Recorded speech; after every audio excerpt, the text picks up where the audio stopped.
Bienvenidos al canal. Hoy conoceremos un conflicto que ha cambiado el mundo, la guerra entre Rusia y Ucrania. ¿Qué hizo que esta guerra se intensificara tan rápidamente y corre el riesgo de sumir al mundo entero en el caos? Averigüémoslo ahora mismo. La nueva fase de la guerra. Desde los devastadores ataques aéreos de Rusia y su brutal ofensiva en el norte hasta los feroces contraataques de Ucrania, potenciados por un histórico paquete de ayuda estadounidense de $95 mil millones, cada movimiento intensifica el conflicto. ¿Hasta dónde llegará Putin? ¿Cuánto más puede aguantar Ucrania? A la hora de desentrañar los gambitos estratégicos y las maniobras geopolíticas, descubrirá por qué esta guerra está lejos de terminar, y lo que ello significa para el futuro de la estabilidad mundial. Cuando se habla de los actores cruciales de una guerra, es habitual considerar dos puntos de vista, los de cada uno de los bandos enfrentados. Sin embargo, en este caso, no podemos desglosar adecuadamente la actual escalada en la guerra ruso-ucraniana sin tener en cuenta a la tercera parte implicada, los aliados occidentales de Ucrania. Pero empecemos por el factor más crítico de la actual escalada, el implacable deseo de Rusia de poner a Ucrania de rodillas, lo que ha llevado al país a adoptar un enfoque que no es sino necesario para lograr sus objetivos. Es justo empezar por aquí, ya que estas acciones son las que dictan el curso del conflicto y, por tanto, de la escalada. En su mayor parte, Ucrania y sus aliados occidentales se limitan a responder a la agresión rusa y a defender la soberanía ucraniana, por lo que su papel en la escalada es más reactivo que proactivo. Entonces, ¿qué ha estado haciendo Rusia para intensificar el conflicto en Ucrania? Bueno, la mejor pregunta sería, sin duda, ¿qué no ha estado haciendo Rusia? En los primeros meses de 2024, Rusia ha intensificado sus acciones agresivas en Ucrania militar, psicológica y económicamente, llevando el conflicto a nuevas cotas de incertidumbre, brutalidad y devastación. La ausencia de ayuda militar estadounidense, así como el conflicto palestino-israelí, fue algo que permitió a Rusia llevar la guerra a un nuevo nivel. La ayuda estadounidense a Ucrania se vio seriamente limitada durante los primeros 4 meses de 2024 debido a la oposición del Partido Republicano a la solicitud de ayuda militar a Ucrania por valor de $60 mil millones del presidente Joe Biden. Las razones de esta oposición pueden explicarse a grandes rasgos por dos posturas del GOP. Una es que Estados Unidos ya ha dado suficiente a Ucrania y necesita ayudar a este país a encontrar una estrategia de salida de la guerra. Y dos, que primero hay que asegurar las fronteras estadounidenses antes de enviar, o como dicen algunos conservadores de línea dura, malgastar más dinero en el extranjero. Esta larga y dolorosa batalla en el Congreso de Estados Unidos terminó finalmente a favor de Ucrania en abril de 2024, con la firma por parte del presidente Biden de un paquete de ayuda militar de $95 mil millones, que incluía $61 mil millones de ayuda asignados a Ucrania, así como $1,000 millones para Gaza.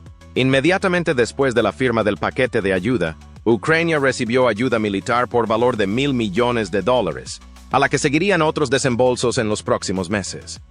Pero mientras Ucrania suplicaba sistemas de defensa antiaérea que le salvaran la vida, Rusia disfrutaba de su momento de abrumadora superioridad aérea, como dijo un general ucraniano, martilleando las posiciones defensivas del país con bombas planeadoras de aterradora eficacia. Fue un cambio de suerte para Rusia. Hacia finales de 2023, Ucrania presumía de una impresionante tasa de derribo del 73% de las bombas planeadoras rusas, una sorpresa dados sus modestos sistemas de defensa antiaérea. Los avances rusos en Ucrania, explotación de debilidades y escalada del conflicto. Mientras tanto, la aparición de un nuevo conflicto en Oriente Medio ha desviado la atención y los recursos internacionales de la difícil situación de Ucrania, complicando aún más los esfuerzos para abordar la escalada de la crisis. ¿Qué ha conseguido Rusia exactamente durante este periodo de debilidad de Ucrania? En primer lugar, reabrió un frente septentrional en mayo, unos 2 años después de haberlo abandonado inicialmente debido a las grandes pérdidas sufridas. El nuevo frente en cuestión está situado en el Oblast ucraniano de Kharkiv, una zona que ya ha sido testigo de intensos combates en los enfrentamientos. En esta ocasión, Rusia concentró una gran cantidad de tropas en torno al norte de Ucrania, centrándose principalmente en la región fronteriza de Kharkiv. Según los comentaristas militares ucranianos Konstantin Mashevets y Alexander Kovalenko, había unos 2.000 soldados rusos en primera línea, 2.000 en reserva inmediata y se esperaba la llegada de casi 4.000. El ataque inicial tuvo lugar en dos puntos cercanos a Kharkiv, el centro administrativo del Oblast de Kharkiv. La primera fase tenía como objetivo el pueblo de Lipsy, situado a unos 17 kilómetros al norte de Kharkiv, mientras que la segunda se dirigía a Vovchansk, una ciudad situada a unos 29 kilómetros al este. Gracias a este empuje un tanto sorprendente, Rusia consiguió hacerse con 9 aldeas en los 2 primeros días. Aunque, para ser justos, la fuerza de la ofensiva puede haber sido sorprendente. La ofensiva en sí no lo fue tanto. Algunos funcionarios ucranianos habían advertido de que Rusia había acumulado al menos 35.000 soldados al norte de la frontera antes de que se produjera el ataque inicial. Pero un mensaje mucho más claro vino directamente del lado ruso, con el ministro de Asuntos Exteriores del país, Sergei Lavrov, anunciando públicamente las intenciones del Kremlin de tomar Kharkiv. Según él, este movimiento formaba parte del plan del presidente Putin de establecer una denominada zona sanitaria 9 kilómetros dentro de Ucrania, para proteger los asentamientos rusos cerca de la frontera. Pero, ¿era esta realmente la única razón para ir tras el Oblast de Kharkiv? No. Según el presidente Zelensky, los ataques en la región de Kharkiv tenían como objetivo debilitar a las fuerzas ucranianas y minar la moral y la motivación de los ucranianos para defenderse. En otras palabras, Rusia atacó la región de Kharkiv para debilitar militar, psicológica y estratégicamente a Ucrania. Al atacar la segunda ciudad y centro industrial de Ucrania, Rusia quería sembrar el miedo y la incertidumbre entre la población ucraniana, al tiempo que reducía aún más los recursos militares. Esto permitió a las fuerzas rusas lograr al menos algunos avances en el frente que consideraban principal, Chasiv Yar y Avdiivka, pero estos avances fueron más bien efímeros. Toda la ofensiva del Oblast de Kharkiv podría considerarse efímera, ya que Ucrania ha logrado reestabilizar en su mayor parte el norte en junio de 2024. Esto no habría sido posible sin un innovador cambio de política realizado por los aliados occidentales del país. Pero hablaremos de ello más adelante. Todavía estamos lejos de enumerar todas las formas en que Rusia ha contribuido a una rápida escalada del conflicto en Ucrania. Otro factor crucial es, sin duda, el plan de Rusia de lanzar una gran ofensiva en el verano de 2024, que podría convertirlo en uno de los más sangrientos del siglo XXI.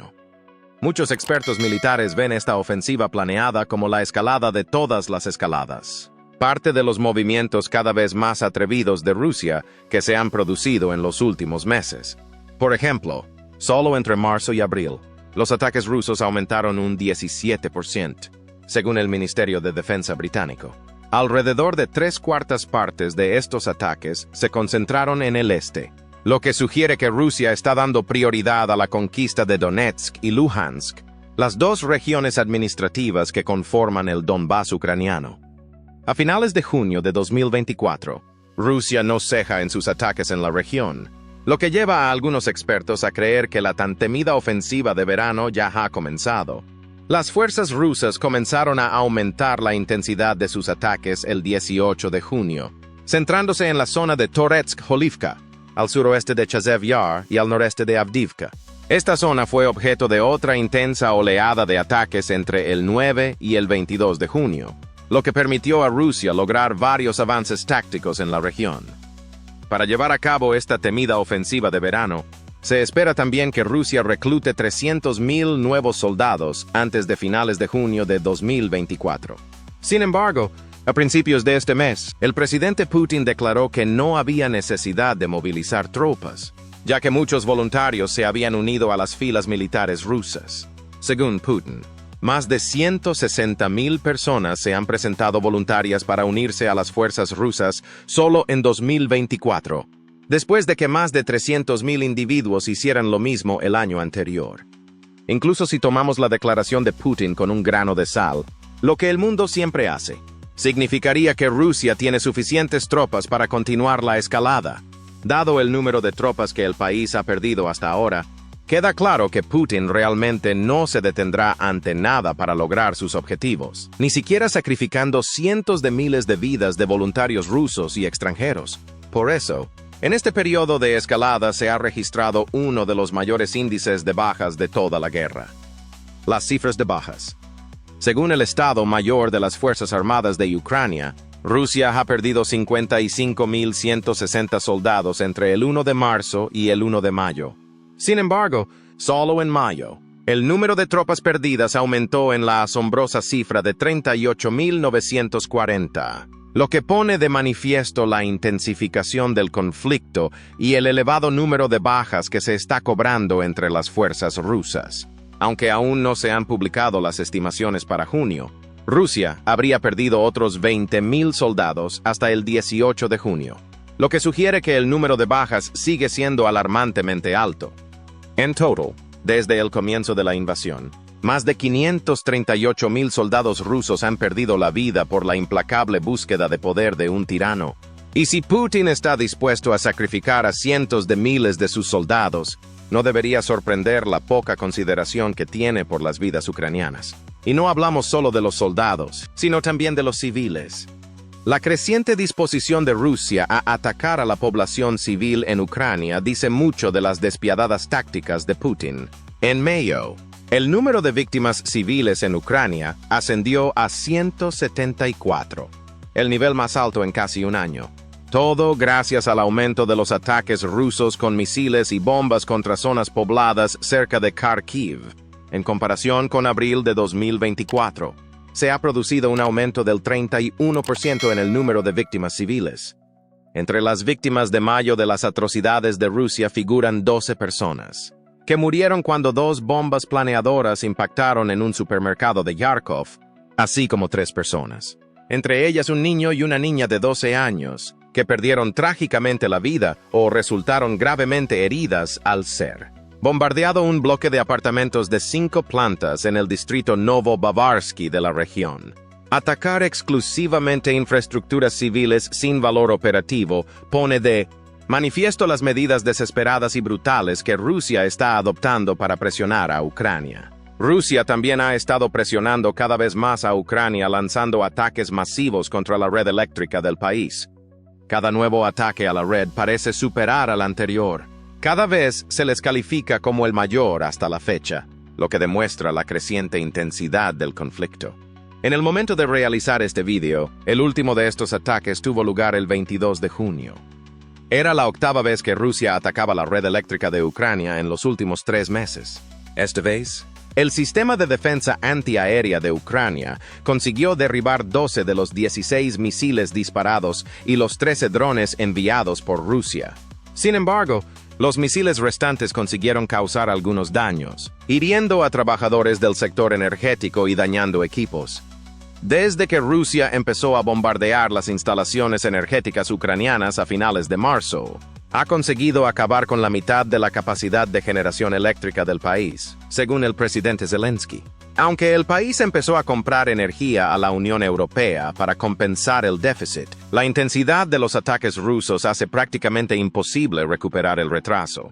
Por supuesto, la crisis energética no hace sino agravar la situación humanitaria, dificultando aún más a los ucranianos hacer frente a un conflicto incesante. Y tal y como están las cosas actualmente, no hay un final a la vista. Muchos expertos creen que Putin se está preparando para una guerra a largo plazo, que probablemente no se quedará dentro de las fronteras de Ucrania. Así que no solo se está intensificando la guerra en Ucrania, sino que sus efectos en cadena podrían desestabilizar toda la región, el continente y posiblemente incluso el mundo. La estrategia bélica de Putin. Un cambio hacia un conflicto prolongado. Pero, ¿cómo sabemos que Putin tiene en mente una guerra total? No es por sus palabras. A menudo ha hablado de paz con Ucrania, pero todos sabemos el poco peso que tienen sus palabras. Por desgracia, las acciones de Putin hablan más alto que cualquier palabra. En mayo de 2024, destituyó a su confidente de toda la vida, Sergei Shoigu, como ministro de Defensa de Rusia, cargo que ocupó durante la friolera de 12 años. Pero esto no es lo revelador. Lo importante es con quién sustituyó Putin a Shoigu. Andrei Belyusov, economista, se convirtió en el nuevo ministro de Defensa de la Federación Rusa. Pero, ¿por qué un economista al ministro de Defensa equivale a una guerra a largo plazo? Expliquémoslo. El nombramiento de Belyusov señala un cambio significativo en la estrategia de Rusia. Un economista al mando sugiere que el Kremlin se está preparando para un conflicto prolongado, que requiere una meticulosa gestión de los recursos y resistencia económica. La experiencia de Belyusov no se centra en las tácticas del campo de batalla, sino en el mantenimiento de una economía de guerra, garantizando que el complejo militar ruso pueda seguir funcionando a pesar de las sanciones y las tensiones económicas. Según el Instituto para el Estudio de la Guerra, un grupo de investigación estadounidense sin ánimo de lucro, estas reorganizaciones de alto nivel tras las elecciones presidenciales rusas sugieren claramente que Putin está dando pasos significativos hacia la movilización de la economía rusa y la base industrial de defensa para apoyar una guerra prolongada en Ucrania y posiblemente prepararse para una futura confrontación con la OTAN. Pero, de nuevo, esto no es nada sobre lo que los funcionarios rusos no nos hayan advertido ya directamente. En marzo de 2024, un alto oficial militar ruso, Vladimir Surodnitsky, dijo: la posibilidad de una escalada del conflicto en Ucrania de la expansión de los participantes en las fuerzas proxy utilizadas para la confrontación militar con Rusia a una guerra a gran escala en Europa no se puede descartar. El dilema de la OTAN: apoyar a Ucrania mientras se intensifican las tensiones. Pero, ¿qué pasa con la OTAN, también conocida como el bando contrario en esta guerra? ¿Qué está haciendo la alianza para evitar la posibilidad de una guerra total en Europa? Bueno, la OTAN está haciendo todo lo posible para ayudar a Ucrania a ganar, ya que es la única manera de evitar potencialmente una mayor escalada en Europa.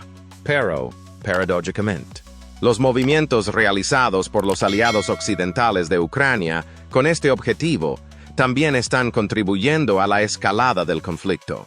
¿Por qué? Bueno, es el clásico enigma de condenado si lo haces y condenado si no lo haces. Al principio de la invasión rusa, los aliados occidentales dudaban en entregar armas a Ucrania por miedo a una escalada y expansión de la guerra. Pasaron meses, hasta que la administración Biden decidió enviar artillería y los preciados sistemas de misiles HIMARS a Ucrania. Pasó casi un año antes de que el país viera su primera entrega de tanques modernos. Este patrón de retrasos y medias tintas continuaría durante toda la guerra en Ucrania. El ejército ucraniano solo recibió armas cuando ya estaba debilitado. Ucrania recibió la promesa de que se crearía una fuerza ofensiva para hacer frente a Rusia en su momento más débil, solo después de que el Kremlin movilizara 300,000 soldados adicionales y Ucrania recibió luz verde para utilizar armas occidentales contra objetivos rusos solo después de que Rusia hubiera causado estragos en Ucrania durante meses. Pero incluso si llega tarde en el juego, el último movimiento no es menos innovador. Antes de mayo de 2024, Ucrania solo podía utilizar armas de fabricación occidental para atacar objetivos militares dentro de Ucrania, incluidos Crimea y otros territorios ocupados. En ese momento, Rusia podía atacar cualquier parte del territorio ucraniano que quisiera, incluidos los objetivos civiles, sin ninguna reacción real de Occidente más allá de algunos titulares duros. Esta situación también permitió a Rusia atacar Kharkiv en primer lugar, sin ninguna amenaza real contra sus tropas. Rusia pudo concentrar a miles de ellas cerca de la frontera ucraniana. Ucrania, mientras tanto, solo podía observar lo que ocurría, paralizada por las restricciones impuestas al uso de armas occidentales. Si a Ucrania se le hubiera permitido utilizar estas armas, estas concentraciones de fuerzas y el ataque a Kharkiv podrían no haberse producido, ya que la mayoría de las zonas de concentración se encontraban dentro del alcance de fuego del país. Pero el ataque a Kharkiv se produjo, y fue este ataque el que finalmente impulsó a los aliados occidentales de Ucrania a actuar con más decisión. Así que ahora Ucrania puede utilizar armas occidentales en suelo ruso, pero solo en los alrededores de la región de Kharkiv. Las armas occidentales en cuestión proceden de naciones como Estados Unidos, Reino Unido y Francia. países conocidos por su avanzada tecnología militar y su armamento de precisión. Por lo que respecta a Estados Unidos, el país ha permitido a Ucrania utilizar armas suministradas por Estados Unidos para devolver el golpe a las fuerzas rusas que les golpean, o que se preparan para golpearles, como dice un funcionario estadounidense. Sin embargo, añade que la política estadounidense relativa a la prohibición del uso de sistemas de misiles tácticos del ejército, ATACMS, o de ataques de largo alcance dentro de Rusia no ha cambiado. En cuanto a las demás naciones, Francia ha permitido a Ucrania utilizar sus misiles de crucero lanzados desde el aire Scalp Egg para golpear a Rusia, mientras que el Reino Unido hizo lo mismo con el misil gemelo casi idéntico, Storm Shadow. Tras obtener luz verde, Ucrania no perdió el tiempo. A las pocas horas de recibir el permiso, el país ya estaba volando depósitos de suministros rusos y otros objetivos militares a diestro y siniestro. Los ataques obstaculizaron al instante el esfuerzo bélico de Rusia, disgregando las tropas cerca de la frontera ucraniana. Este efecto ha llevado a algunos expertos militares a creer que esta medida occidental en realidad está desescalando el conflicto en Ucrania, en lugar de escalarlo aún más. Pero lo cierto es que esta acción, por muy justificada que esté, provocará inevitablemente una reacción rusa. Al fin y al cabo, estamos hablando de Rusia, un país que no parece dispuesto a admitir la derrota. Rusia ya ha acusado a Estados Unidos y a otros países de la OTAN de provocar un nuevo nivel de tensión al permitir que Ucrania utilice en su suelo armas suministradas por Occidente. Por supuesto, el país omitió convenientemente la parte en la que esta medida se tomó para proteger a los civiles que viven cerca de la frontera rusa y contrarrestar la agresión rusa. Esta acusación no es más que otro intento de Rusia de desviar la culpa y presentarse como la víctima, a pesar de sus continuos ataques contra la población civil y las infraestructuras ucranianas. Para empeorar las cosas, Rusia culpa a la OTAN de prolongar deliberadamente el conflicto, lo que, como poco, es una afirmación irrisoria. Según el portavoz del Kremlin, Dmitry Peskov, los países de la OTAN están provocando de todas las formas posibles a Ucrania para que continúe esta guerra sin sentido. Resulta sorprendente viniendo de Rusia, ¿verdad? El país que ha lanzado la guerra sin sentido en cuestión, dejando tras de sí fosas comunes y un rastro de destrucción. Los aliados occidentales de Ucrania han quedado tan conmocionados por las acciones de Rusia en Ucrania que incluso se habló de desplegar soldados de la OTAN para luchar por el país. Ahora bien, como probablemente sepas, Ucrania no es miembro de la OTAN, lo que significa que la alianza no tiene derecho a enviar tropas o establecer una zona de exclusión aérea sobre el país.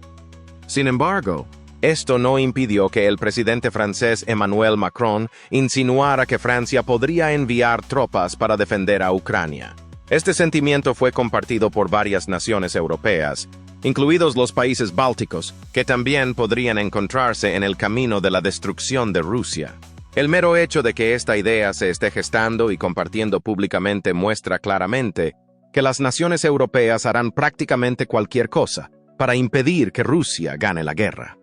Pero, por otra parte, el envío de tropas de la OTAN probablemente tendría un efecto totalmente opuesto. No detendría el conflicto en Ucrania, solo lo agravaría, convirtiéndolo en una guerra total en Europa. Por eso los altos cargos de la OTAN han descartado la idea de desplegar tropas en Ucrania. El 6 de junio, el secretario general de la OTAN, Jens Stoltenberg, declaró claramente que la OTAN no tiene planes de desplegar fuerzas en Ucrania, ya que la alianza no ve ninguna amenaza militar inminente contra ningún aliado de la OTAN. En consecuencia, los países europeos han cambiado aparentemente de marcha y se han centrado únicamente en enviar instructores para formar a las fuerzas ucranianas. Francia lidera la carrera en este sentido, con el posible envío de instructores franceses a Lviv y Kiev. Sin embargo, Rusia también considera que esta medida cruza la línea roja, y el ministro Lavrov ha advertido de que cualquier instructor enviado a Ucrania sería un objetivo legítimo para las Fuerzas Armadas rusas. Esto haría que este movimiento fuera otro peldaño subido en la acalorada escalera de la escalada en Ucrania, lo que podría llevar a una confrontación militar más directa entre la OTAN y Rusia. Lo mismo puede decirse de los aviones de combate F-16 que Ucrania ha recibido finalmente después de haber estado prácticamente mendigándolos durante meses. El F-16 Fighting Falcon es un avión de combate monomotor supersónico polivalente de fabricación estadounidense desarrollado originalmente para las Fuerzas Aéreas de Estados Unidos, diseñado como caza de superioridad aérea. Se espera que dé a Ucrania la oportunidad de recuperar sus cielos tras meses de dominio ruso. Varios países han prometido entregar estos aviones a Ucrania, pero sus planes se han retrasado repetidamente. Pero con la gran ofensiva rusa en el horizonte, se espera que Ucrania reciba finalmente el primer lote de estos valiosos jets en junio o julio de 2024. Aunque se ha informado de que los Países Bajos ya han entregado 24 cazas a Ucrania, todavía no se han visto volar. Pero una vez que levanten el vuelo, irán armados con misiles de largo alcance suministrados por países como Polonia, Eslovenia y Eslovaquia. Países que también han permitido a Ucrania utilizar estos misiles para atacar suelo ruso. Los F-16 armados con misiles permitirán al país atacar infraestructuras militares adicionales, incluidos los aeródromos rusos que siguen lanzando ataques contra territorio ucraniano. Otro objetivo viable será el puente de Crimea, que conecta la Rusia continental con la península de Crimea. Si Ucrania consiguiera inutilizar este puente, perturbaría significativamente la capacidad de Rusia para trasladar tropas y suministros a Crimea, lo que podría dar al país una oportunidad para recuperar el control de la región.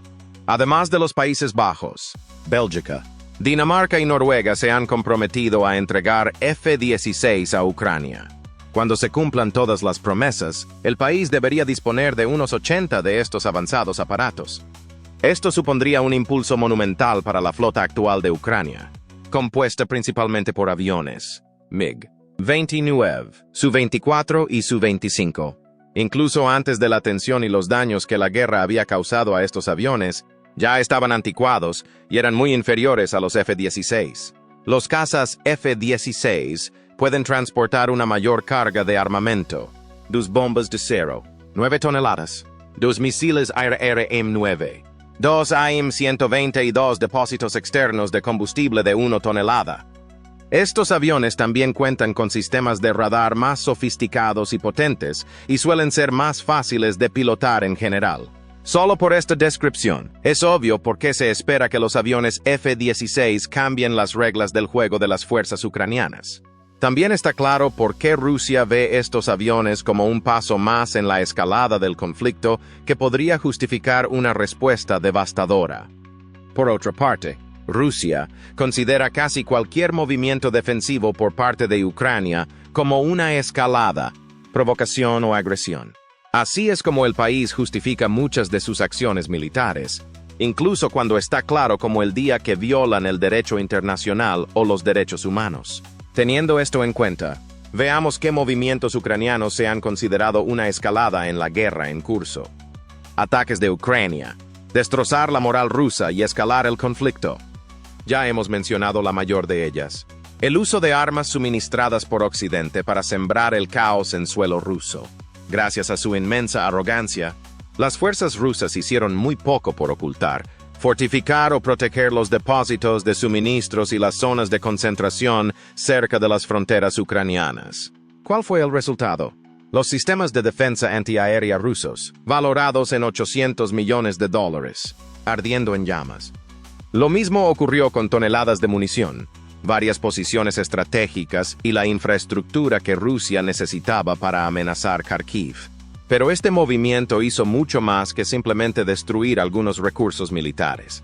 También hizo añicos la ilusión que tenían los soldados rusos de que siempre estarían a salvo en suelo ruso, minando su moral. Además, Ucrania también ha estado atacando infraestructuras rusas, principalmente con sus misiles y aviones no tripulados. El país también se ha centrado en desactivar las estaciones rusas utilizadas para identificar misiles balísticos intercontinentales entrantes o ICBM para abreviar. Ahora se preguntarán por qué Ucrania gastaría esfuerzos bélicos en esto cuando no tiene ningún ICBM propio. La respuesta es sencilla. Ucrania no lo hace por sí misma. Lo hace para ayudar a sus aliados occidentales a disuadir a Rusia de seguir adelante con sus amenazas nucleares. Verás, Sería bastante imprudente para Rusia lanzar un ataque nuclear contra un oponente si sus sistemas defensivos estuvieran en riesgo de ser destruidos. Hablando de un ataque nuclear, ¿qué probabilidades tiene Rusia de lanzar uno? Después de todo, el país ha utilizado el chantaje nuclear durante toda la guerra para disuadir la interferencia occidental y asegurar su ventaja estratégica. En mayo de 2024, el presidente bielorruso Alexander Lukashenko llegó a decir que los soldados rusos han empezado a entrenarse en el uso de armas nucleares tácticas para desplegarlas en el campo de batalla ucraniano. Pero a pesar de estas y muchas otras insinuaciones de la parte rusa, la probabilidad real de esta madre de todas las escaladas sigue siendo relativamente baja. En otras palabras, la mayoría de los expertos creen que Rusia solo va de farol, considerando el chantaje nuclear como su táctica de intimidación más eficaz. Pero a juzgar por los nuevos y más audaces movimientos de los aliados occidentales de Ucrania, ya no permiten que Rusia les intimide hasta la sumisión. ¿Y ahora qué? ¿Hacia dónde puede ir la guerra en Ucrania a partir de ahora? Bueno, aunque Rusia no haya respondido a ninguna de las líneas rojas que se han cruzado hasta ahora, no significa que no lo haga en el futuro. De nuevo, estamos hablando de una nación con un historial de movimientos audaces y sorprendentes, especialmente cuando siente que su propia supervivencia está en juego. Si dejamos a un lado la resolución del conflicto, los posibles escenarios de escalada incluyen un enfrentamiento militar directo entre la OTAN y las fuerzas rusas dentro de Ucrania, un ataque ruso que provoque la pérdida de personal militar de la OTAN dentro de Ucrania, que Rusia ataque objetivos de la OTAN fuera de Ucrania para castigar a la alianza por cualquier intervención percibida, y el uso de armas nucleares tácticas. Sea cual sea el desencadenante, el resultado será probablemente el mismo: un conflicto global con un final posiblemente devastador a la vista. ¿Qué opinas sobre el futuro del conflicto en Ucrania? ¿Qué escenario crees que es más probable que se desarrolle? ¿Y qué acciones crees que han alimentado la actual escalada? Únete a la conversación y comparte tu opinión en los comentarios. Y si te gusta este contenido, no olvides suscribirte al canal para recibir